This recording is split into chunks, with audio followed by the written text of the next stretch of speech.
So this is going to be the first episode in a little couple of series of episodes where I revisit all of my projects that I did on the Legacy GT last year and kind of condense them into a more viewable format. So I'm going to be releasing these ones on Thursdays every week for the next few weeks. This one is going to be my rear-wheel drive conversion, way condensed.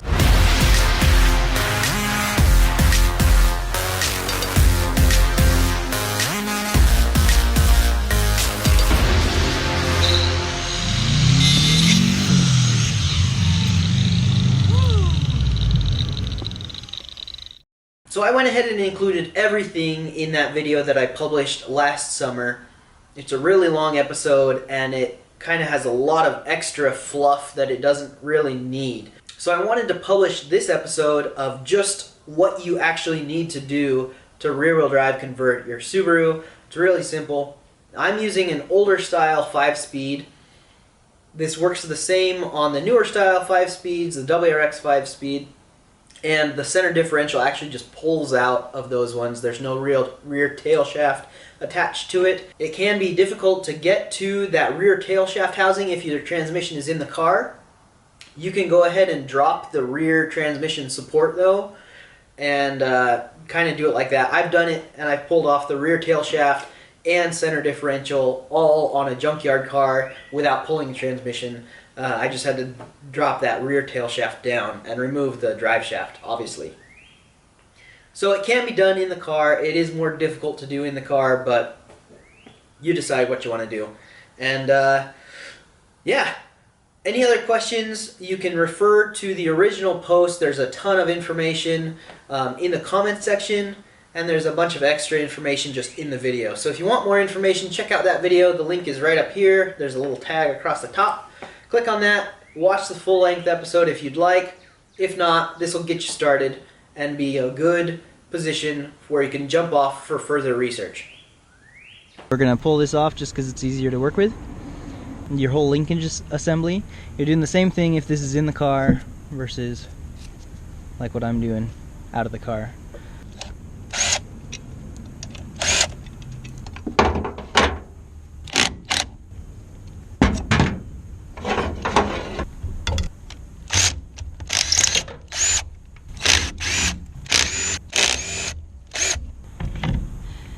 There we go.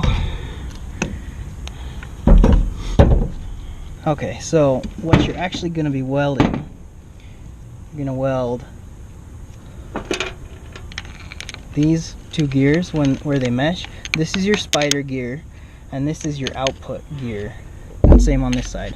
So output and then the spider gear up in there. And all you're going to do is weld so that the spider gear is always connected.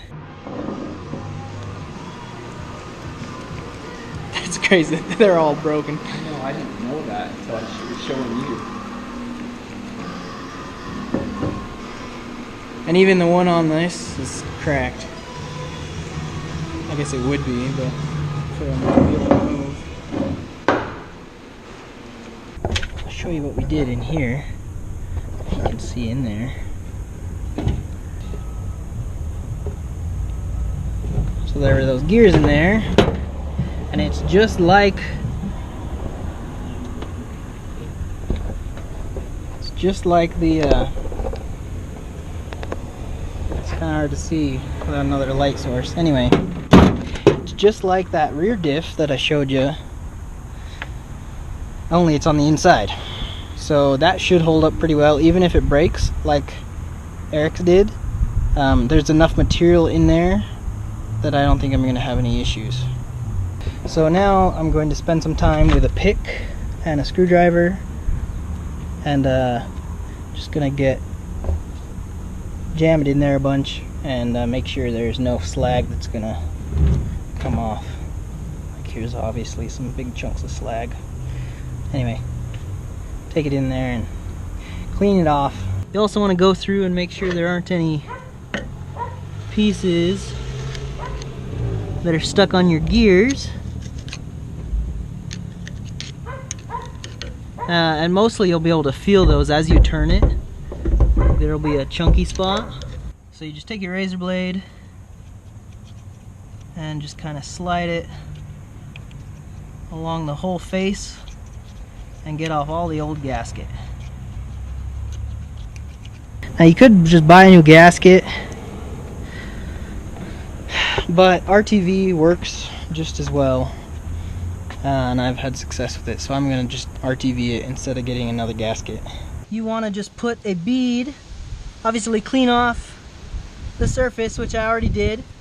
Then you run a bead around the whole perimeter on the inside of your bolt holes.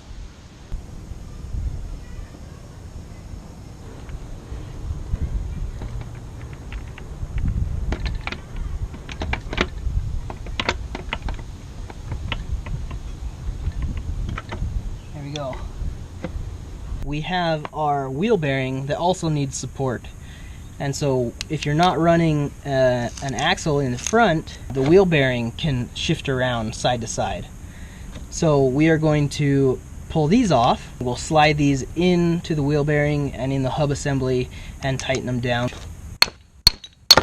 Okay, so we've taken care of basically everything. So now we're going to pull the CV joint out of the CV cup, the outer cup.